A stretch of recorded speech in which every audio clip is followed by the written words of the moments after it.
Hey guys, welcome back to my channel and welcome to Vlogmas Day 5.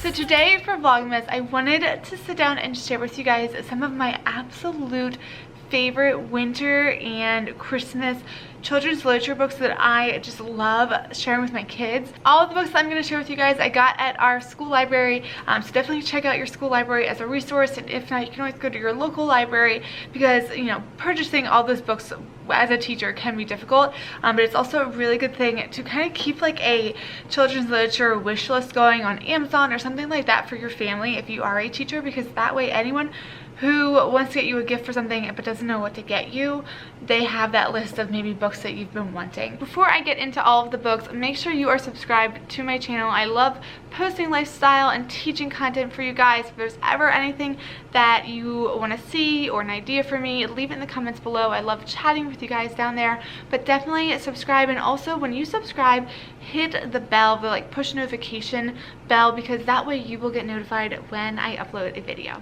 The first one is Bear Stays Up for Christmas. I love the stuff that the library puts on it.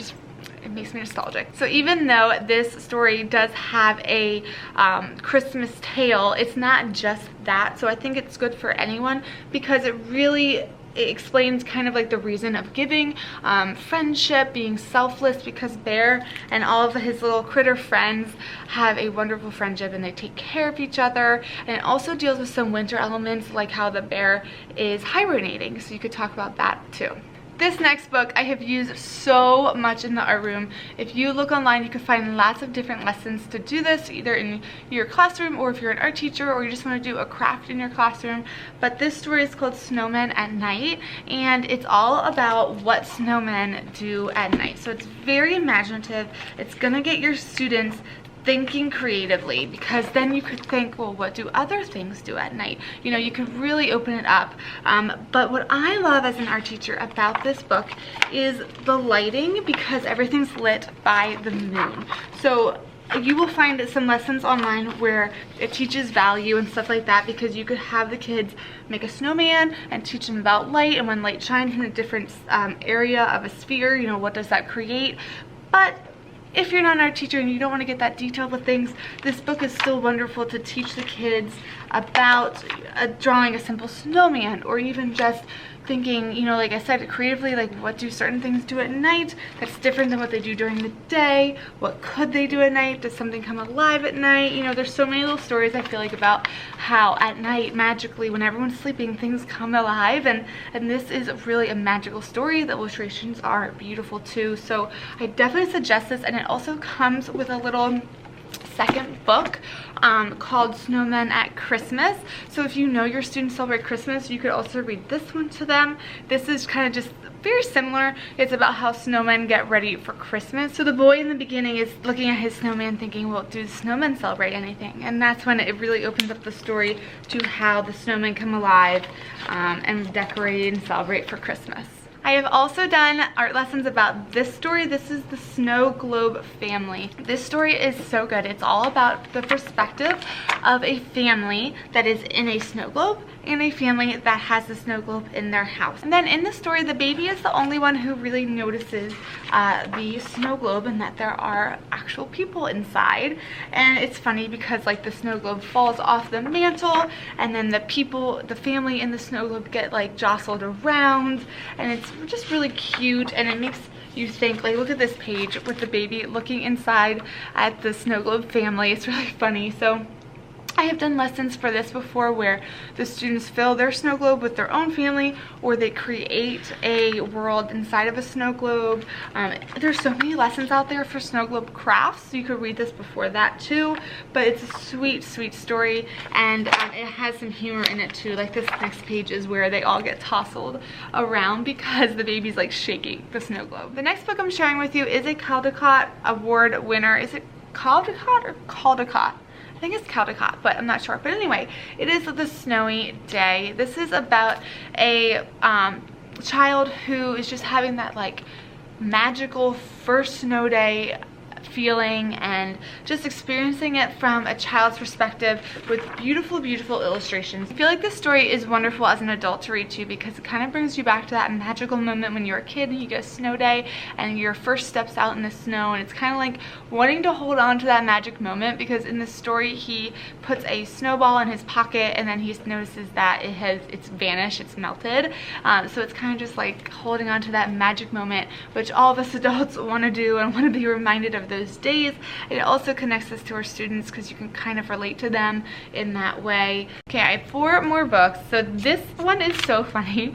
It is part of a grouping of books. There's many of these. The Memoirs of an Elf.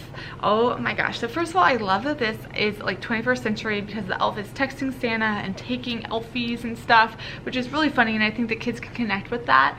But it's about an elf who is trying to get Santa basically through the night of Christmas flawlessly, and everything's going as planned, except that they end up finding one of the family's dogs in Santa's like pack or bag or whatever, and they need to get the dog back to the family before the family wakes up and Christmas is ruined because their dog is missing. So it is an adventure story about all of the elves and Santa trying to get this dog back, but the way that it is structured is in like a journal memoir form, as with all of these books, because there are several. So on the back it does have the memoirs of a goldfish, memoirs of a hamster, but there are a few more, I believe. So if you look it up on Amazon or Google or something, you can find the rest of them. But it is a really funny story, and I'll show you the illustrations as well.